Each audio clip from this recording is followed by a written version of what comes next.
Bonsoir à tous et à toutes, que le Seigneur vous bénisse pour votre première émission de la nouvelle année 2021. Meilleurs vœux à tout le monde, je sais que le Seigneur vous bénira abondamment et puissamment au-delà de ce que nous pouvons imaginer et croire. Que le Seigneur vous visite et qu'il vous localise. Nous savons que nous avons plein d'objectifs avec le Seigneur pour cette nouvelle année. Nous croyons par sa grâce, il fera au-delà de nos attentes, au-delà de ce que nous pouvons imaginer et croire. Ce soir, nous avons amené un thème très important que nous avons nommé « Fais-toi un nom dans Bethléem ou Ephrata ». Fais-toi un nom dans Bethléem ou dans Ephrata, que nous avons tiré dans le livre de Michée, le chapitre 5, à partir du verset 1er jusqu'au verset 4, nous lisons la parole. Et toi, Bethléem Ephrata, qui est petite parmi les villes de Juda, de toi sortira pour moi celui qui dominera sur Israël, et dont l'origine remonte loin dans le passé à l'éternité. C'est pourquoi il livrera son peuple jusqu'au moment où accouchera celle qui doit accoucher, et le reste de ses frères reviendra auprès des Israélites. Et il présentera et les conduira avec la force de l'Éternel, son Dieu. Et ils auront une habitation assurée, car sa grandeur sera reconnue jusqu'aux extrémités de la terre. Sa grandeur sera reconnue jusqu'aux extrémités de la terre. J'ai pris encore une version que j'ai bien aimée. Nous pouvons lire aussi.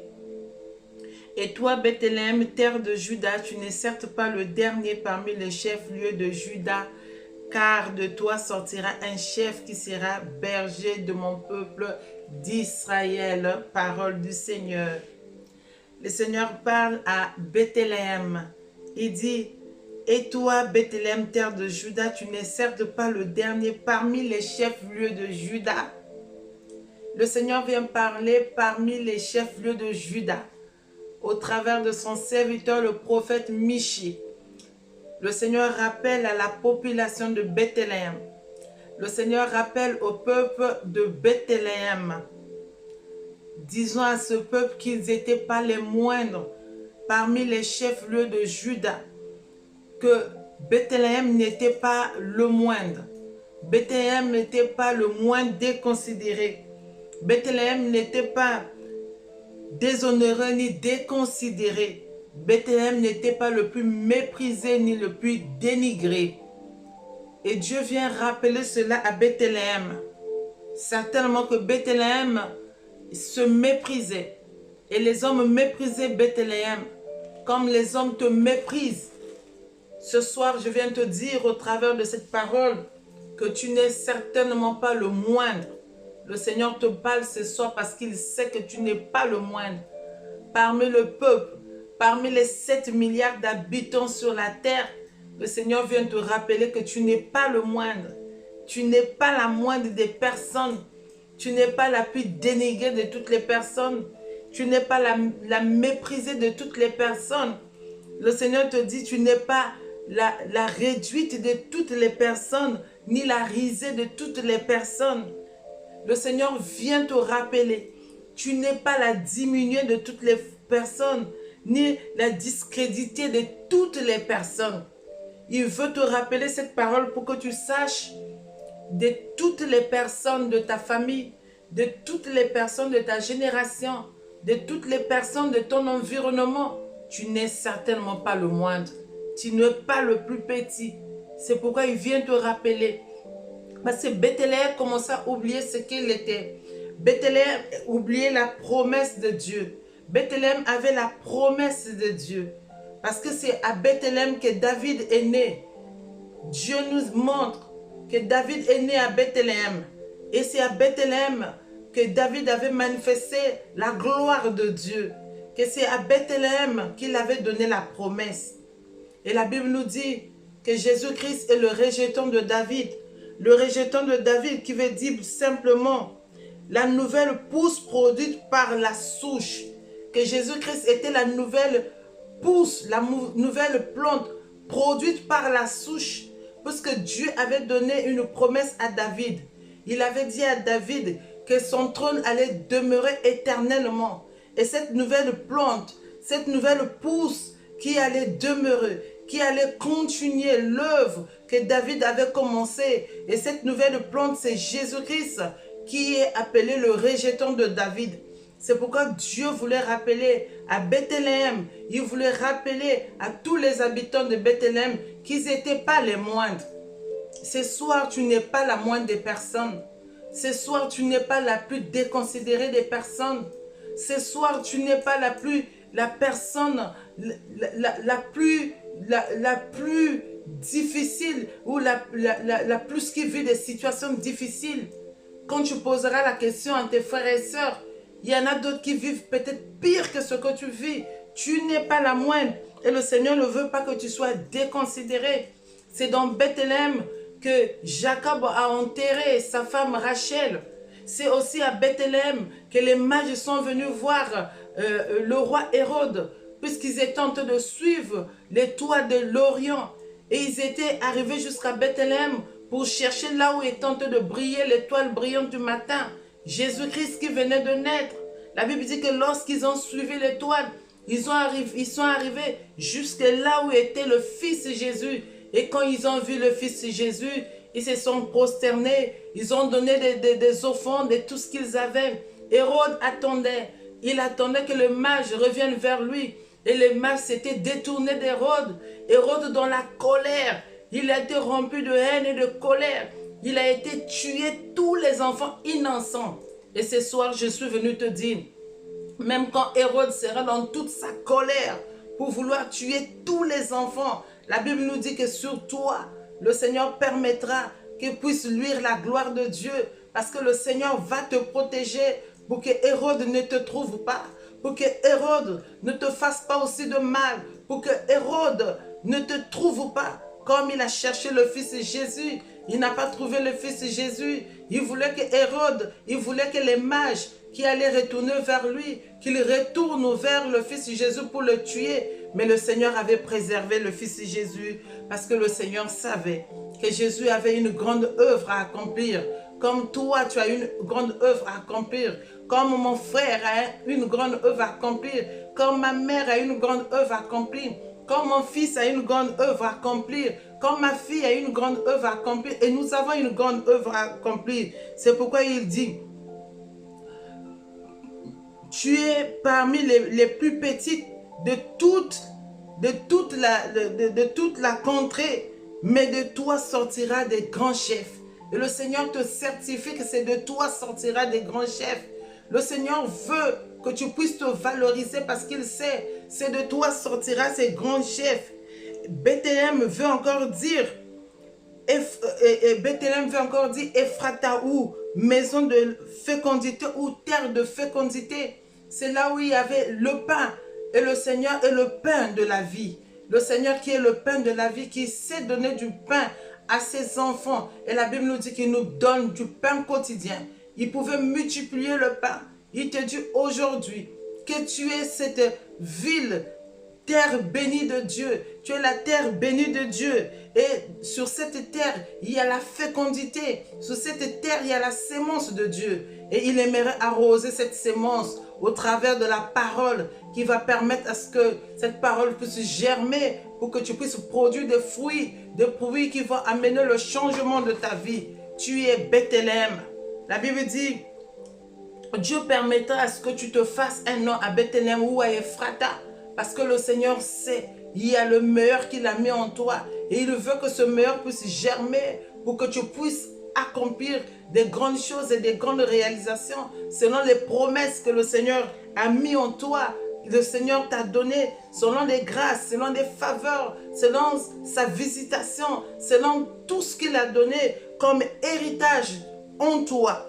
Et il t'a dit, de toi sortira des chefs, de toi qui te méprise, de toi qui te déconsidère, de toi qui pense que la vie n'a plus de sens, de toi qui est appelé SDF aujourd'hui. C'est de toi que le Seigneur est en train de parler, de toi qui as un problème de fécondité, de toi qui as abandonné, de toi qui te méprises, de toi qui as perdu tout ce que tu as, de toi qui ne te retrouve plus, de toi qui est maintenant déconsidéré aujourd'hui. Quand les gens te regardent, ils ne te donnent plus de la valeur parce qu'ils te méprisent. Ils ont oublié les promesses de Dieu en toi. Il y en a d'autres qui savaient que Dieu t'avait promis des choses et qui savent très bien que tu as la grâce et tu as les talents de Dieu. Mais ils méprisent les choses de Dieu. Ils méprisent cette grâce. Quel que soit ce qu'ils peuvent vous dire, quel que soit ce qu'ils vont faire.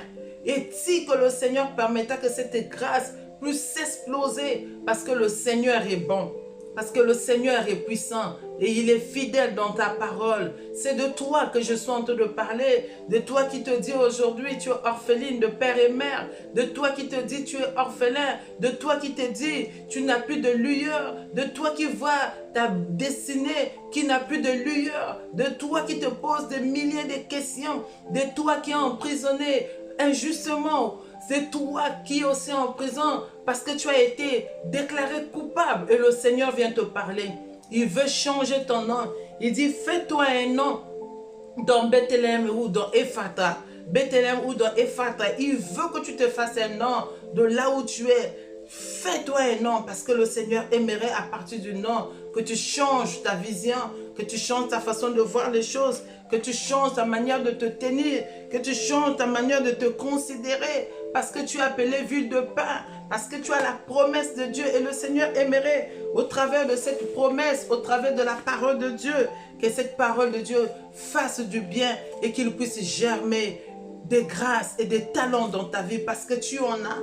Je crois en toi, tu as des capacités. Le Seigneur sait que il a mis des capacités en toi. Il veut simplement que tu prennes conscience de ta vie pour que tu changes les choses. Il a dit, si nous sommes cette table plantée près d'un courant d'eau, nous allons toujours porter des fruits et nous donnerons notre fruit en son temps et nos feuillages seront toujours vertes parce que la parole de Dieu vient encore nous permettre à ce que nous soyons des personnes plus construites, que nous soyons des personnes plus construites et que nous soyons des personnes plus conséquentes, que cette parole nous change. N'écoutons pas seulement pour écouter, mais que cette parole de Dieu nous change. C'est ça la volonté de Dieu. C'est pourquoi il dit c'est de toi qui te méprise, de toi qui te déconsidère, de toi qui n'as plus d'appui, de toi qui a une destinée qui n'est plus claire. C'est de toi que le Seigneur parle et il veut te parler ce soir. C'est à ton cœur qu'il est en train de parler. C'est à toi qui pleure. C'est à toi qui est déchiré. C'est à toi qui passe des moments compliqués. C'est à toi qu'on a mis dehors. C'est à toi qui n'as plus de loyer. Tu n'arrives plus à te payer de loyer, ton loyer. C'est à toi que l'homme a abandonné ou soit la femme t'a abandonné. C'est à toi que le Seigneur est en train de parler. Vous allez vous dire, mais le Seigneur me regarde, j'ai prié, voici ceci, voici cela. Le Seigneur vient te parler pour te dire, c'est toi qui veux changer. C'est ton nom qui veut changer. Et si nous comprenons bien dans la parole de Dieu, Dieu ne s'est pas seulement arrêté à Bethléem, il a manifesté sa puissance à Bethléem. Il a fait aussi de grandes choses. Et la Bible nous parle cela dans l'évangile de Marc, le chapitre 7, à partir du verset 32, nous lisons la parole. On lui amena un sourd qui avait de la difficulté à parler, on le pria de lui imposer les mains. Il prit par loin la foule, lui mit les doigts dans les oreilles et lui toucha la langue avec sa propre salive. On amena cet homme à Jésus-Christ plutôt, un homme qui avait des difficultés de parler, un homme qui n'arrivait pas à bien prononcer les mots, un homme qui avait de la difficulté pour parler. Qu'est-ce que le Seigneur a fait? La Bible nous dit que le Seigneur a pris cet homme, il l'a mené loin de la foule. Bien aimé, quand le Seigneur veut nous construire, quand le Seigneur veut nous parler, il prend son peuple, il l'amène de loin. Et le Seigneur a pris cet homme, il l'a mené de loin. Parce qu'il voulait le bâtir, il voulait le construire, il voulait redonner encore du bronzant à sa vision, pour qu'il le revoie clair, pour qu'il parle plus clair, pour qu'il dise des mots qui auront des sens. Et le Seigneur a voulu l'amener plus loin. Il n'a pas voulu que cet homme puisse s'appuyer sur la couverture des hommes qui étaient avec lui. Et il arrive des moments quand le Seigneur veut nous parler, veut nous construire, il nous amène plus loin parce qu'il veut que ce qu'il va accomplir dans notre vie ne soit pas sous l'appui des hommes, ni d'appui de notre entourage, ni de notre famille, ni de nos enfants, ni de notre mariage, ni de notre mari, ni de notre femme, ni de notre époux ou épouse. Et le Seigneur, c'est toi qu'il veut construire. C'est toi qu'il veut construire. C'est pourquoi il a pris cet homme. Il a pris, il lui mit les doigts dans les oreilles, il le touchait à la langue avec sa propre salive, puis levant ses yeux, au ciel, il soupira et dit, Ephrata, ouvre-toi. Ephrata veut dire, ouvre-toi. Il a tiré la langue, il a regardé le ciel. Je regarde le ciel. D'où me viendra le secours? Le secours me vient de l'Éternel qui a créé le ciel et la terre. Et c'est Dieu, Jésus-Christ a voulu enseigner à cet homme qu'il devait tourner ses yeux vers le ciel pour que le ciel lui apporte le secours, pour que le ciel lui ouvre les vannes des cieux, pour que le ciel lui soit favorable dans les moments difficiles. Bien-aimé, ce n'est pas parce que tu vas crier, ce n'est pas parce que tu vas pleurer, ce n'est pas parce que tu vas rouler par terre, ce n'est pas parce que tu vas te lamenter que le Seigneur est bien obligé de faire quelque chose dans ta vie. Mais c'est quand tu vas prendre conscience de ta vie. C'est quand tu prendras conscience de ta vie. C'est quand tu te diras, ta vie dépend de Dieu.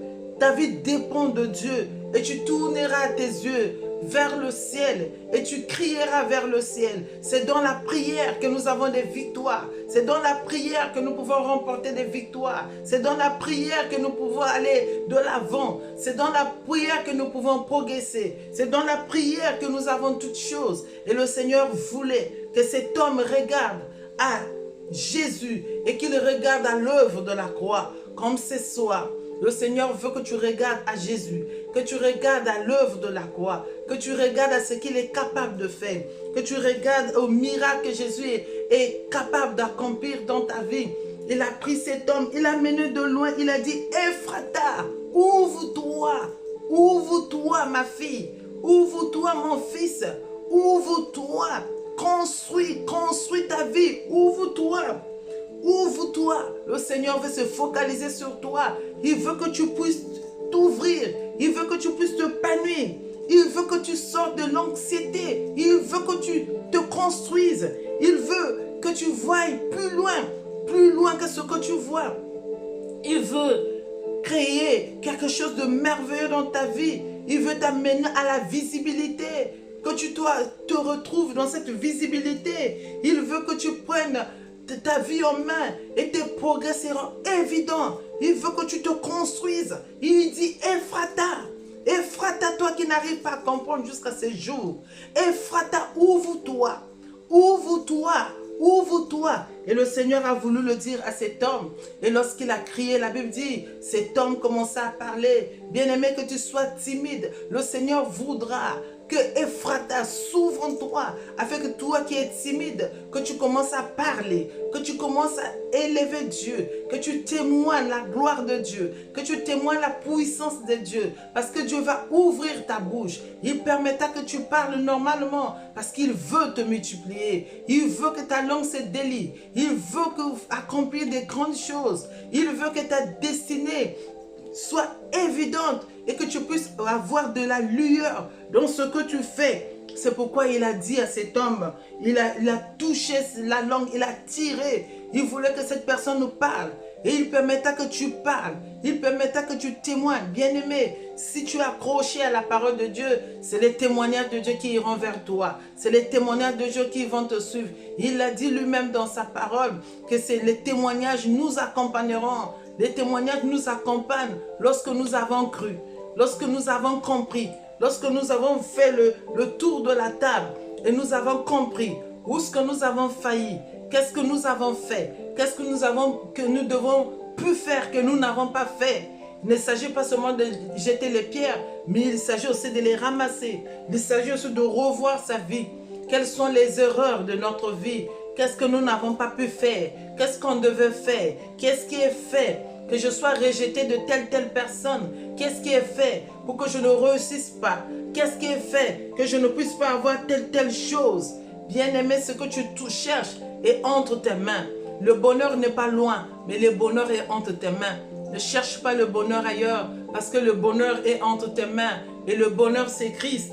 Et le Seigneur te donne par sa grâce, que tu puisses avoir le bonheur, mais un bonheur que lui va te donner.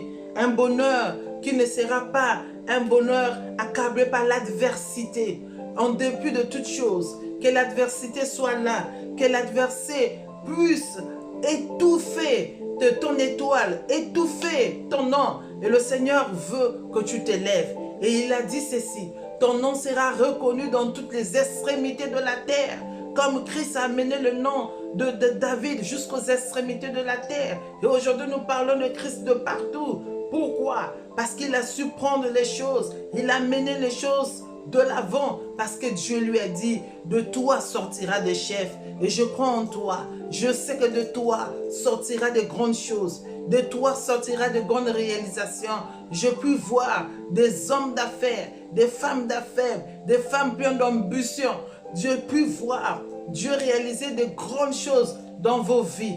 Mais seulement si nous avons tous compris comment est-ce que nous pouvons prendre notre vie en main, comment est-ce que nous pouvons changer les choses, nous allons voir une personne à qui on a demandé il fallait qu'elle change son nom, qu'elle change son nom et qu'elle se fasse un nom.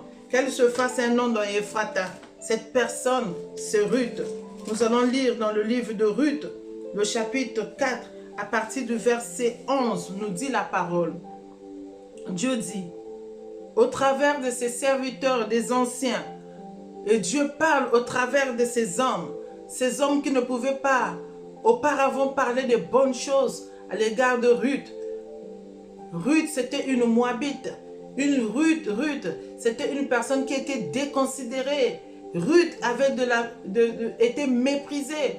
Pourquoi? Parce que Ruth sortant d'une descendance qui était maudite de Dieu.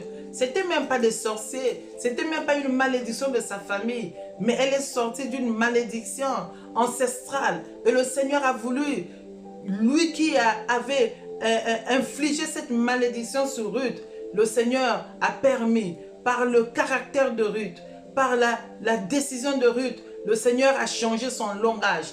Et Ruth a permis à ce que le Seigneur puisse changer de langage. Bien-aimés, si nous avons compris notre destinée, si nous savons que nous pouvons changer les choses, nous pouvons être à l'égard, nous pouvons être comme Ruth, qui a changé même le langage de Dieu. C'est pourquoi les anciens, dans Ruth, le chapitre 4, le verset 11, nous pouvons nous dire, tout le peuple qui était à la porte et les anciens dirent, nous en sommes témoins, que l'Éternel rende à la femme qui rentre dans la maison semblable à Rachel et à Léa. Quelle est cette femme qui allait rentrer dans cette maison? C'était Ruth la Moabite, qui a été estimée fidèle, qui a été estimée capable, qui a été estimée cette femme vertueuse, qui pouvait conquérir le cœur de Boaz. Et Boaz et tous les habitants et les anciens de la ville, ils ont donné cette parole de bénédiction à Ruth. Bien-aimée dans le Seigneur, Dieu est capable de changer le langage de tous ceux qui te méprisaient, qui te dénigraient, qui te dévalorisaient pour qu'ils changent leur langage. Parce que le Seigneur est capable d'accomplir quelque chose de grand, de merveilleux. Et Dieu veut couronner ces choses par rapport à ta détermination, par rapport à ce que tu feras, par rapport à ton engagement, par rapport au meilleur que tu feras sortir. Et Ruth a fait sortir le meilleur d'elle-même pour être considérée comme épouse de Boaz. Et ces hommes ont dit que cette femme, tous nous sommes témoins, que cette femme qui entre dans cette maison puisse bâtir comme a bâti Léa et Rachel. Et Léa et Rachel, elles ont bâti les 12 tribus d'Israël. Lorsqu'on parle de 12 tribus d'Israël, nous savons que ces 12 tribus ont été bâties par Léa et Rachel. Et la femme qui a été rejetée par rapport à sa position. Voilà que le Seigneur permet au travers des anciens qu'on positionne cette femme et qu'on lui donne une place d'honneur. Une place que le Seigneur a réservée pour elle. Une place qui ne pouvait pas être à elle. C'est parce qu'elle avait pris sa vie en main. Elle a changé les choses. Et le Seigneur a permis que sa juge change. Et qu'elle bâtisse comme Léa, Rachel. Et ils ont dit par la suite, manifeste ta force dans Ephrata et fais-toi un nom dans Bethléem. Ils ont donné cette possibilité à Ruth de manifester sa force dans Ephrata, à Bethléem et se faire un nom. Bien-aimé, je suis venu t'encourager que tu te fasses un nom. Manifeste ta force là où tu es. Manifeste ta force comme nous dit la parole de Dieu. Fais-toi un nom dans Ephrata, dans Bethléem. Fais-toi un nom là où tu es. Fais-toi un nom. Que le Seigneur te localise et qu'il se focalise sur toi. Qu'il montre la visibilité de là où personne ne pouvait te voir. Que tu te fasses un nom. Fais-toi un nom avec violence. Fais-toi un nom. Fais-toi un nom. Ephrata, ouvre-toi. Ouvre les potentiels qui sont en toi. Ouvre les grâces qui sont en toi. Parce que je sais, le Seigneur a mis les meilleurs en toi. Tu as des grâces, tu as de potentiel. Et le Seigneur aimerait que tu ouvres ces potentiels, que tu ouvres ces valeurs. Parce qu'il va te couronner d'honneur. Il veut que tu manifestes cette force dans la ville où tu es, dans le pays où tu es, dans la famille où tu es. Que tu sois cette personne qui va manifester la force de Dieu. Fais-toi un nom. Fais-toi violence, construis-toi, ne regarde pas ce qui se passe autour de toi. Le bonheur n'est pas loin, mais le bonheur est dans tes mains, le bonheur est dans toi. Les talents que le Seigneur t'a donnés, il permettra à ce que ces talents puissent se valoriser pour que tu te fasses plaisir et que le Seigneur permette que sa grandeur se manifeste pour que tu te multiplies. Il a dit, fais-toi un nom. Fais-toi un nom, Ruth. Toi qui n'avais pas de nom, fais-toi un nom. Aujourd'hui, nous parlons de Ruth parce qu'elle s'est fait violence. Nous parlons de Ruth. Ruth qui est la descendance qui nous a donné par Ruth, Obed. Obed qui était le père d'Esaü, le père d'Esaü. Et d'Esaü est venu le fils David. À partir de David, nous avons la descendance de Jésus. C'est parce que Ruth accepte de se faire un nom. Et je suis venu t'encourager ce soir que tu te fasses un nom. Fais-toi violence. Fais-toi violence dans la prière. Bien-aimé, il y a l'adversité, c'est vrai. Il y a les sorciers, c'est vrai. Mais en dépit de ce qu'ils sont sorciers, le nom de Dieu, la Bible dit que ce nom sera répandu dans toutes les extrémités de la terre. Et ce soir, je suis venu t'encourager que le nom qui va t'amener dans toutes les extrémités de la terre, que tu te fasses violence. Fais-toi violence, fais-toi un nom pour que le nom de Dieu soit répandu sur toutes les extrémités de la terre grâce à ce que le Seigneur fera en toi parce qu'il va tirer ta langue, il va permettre à ce que tu parles, il va permettre que tu témoignes, il va permettre que tu fasses des grandes choses et ton nom sera répandu dans toutes les extrémités de la terre. Même ceux qui ne te connaissent pas, ils vont chercher à te connaître, ils vont chercher à te valoriser, les mêmes qui te méprisaient, les mêmes qui te dénigraient, les mêmes qui ne voulaient pas te voir, les mêmes qui ne te connaissaient pas, ils vont chercher à ce qu'ils puissent te connaître parce que le nom dépend de la détermination.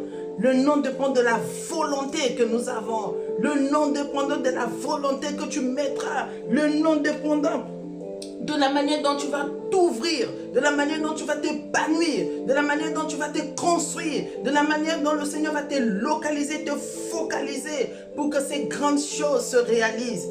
Dieu n'a pas changé. Il est le même hier, éternellement. Il continue d'agir. Ce qu'il a fait hier, il le fait aujourd'hui. Il est capable de faire au-delà. Seulement que tu lui fasses confiance. Moi, je sais que Dieu est capable de faire. Je crois en toi. Et toi aussi, sois capable de te lever. Ou que tu étais terrassé, ou que tu étais malade, ou que tu étais dénigré, ou que tu étais en prison, injustement ou pas, quel que soit le nom de la maladie, quel que soit ce que la médecine te dit, fais-toi un nom dans la prière et change les cours de choses. Change le nom de cette maladie. Change le nom de cette maladie en guérison afin que le monde reconnaisse dans toutes les extrémités de la terre et qu'il reconnaisse que ton Dieu est réellement Dieu. Que le Seigneur puisse bénir une personne ce soir qui va se faire un nom, qui va changer sa destinée et qui prendra sa destinée entre ses mains parce que ta destinée dépend de toi et dépend de Dieu, de ce que le Seigneur a prévu pour toi. Que le Seigneur vous bénisse. Celui qui n'a pas encore donné sa vie au Seigneur, je vais prier pour toi pour que tu donnes ta vie au Seigneur et que tu t'effaces un nom. Que le Seigneur change ta situation et qu'il change ton nom comme il a changé le nom de Ruth. Que le Seigneur te change. Au nom de Jésus-Christ, je prie Seigneur que tu touches cette personne qui n'a pas encore donné sa vie à toi.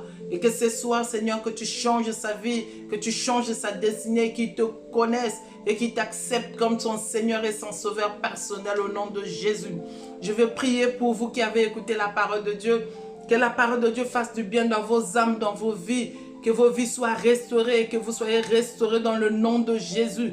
Que le Seigneur vous relève, que le Seigneur vous guérisse, que le Seigneur vous construise, que le Seigneur fasse qu'à ce que vous qui avez changé votre destinée, vous avez fait violence et que le Seigneur vous amène à la visibilité, qu'il fasse connaître son nom et que vos noms, votre nom aille plus loin que nous le croyons et que la grâce de Dieu repose sur vous. Que le Seigneur vous bénisse et tous ceux qui ont écouté cette émission, puisse le Seigneur faire du bien à vos âmes. Que la parole de Dieu qui trouve du bonheur dans notre vie, dans nos cœurs, cette parole puisse vous fortifier afin que vous deveniez des personnes renouvelées, changées, transformées parce que vous êtes fait le nom avec le Seigneur Jésus-Christ. Que le Seigneur vous bénisse. À nous revoir à très bientôt sur votre chaîne La Nouvelle Vision, Jésus-Christ, auteur principal de la Bible. À nous revoir à très bientôt. Au revoir, à bientôt.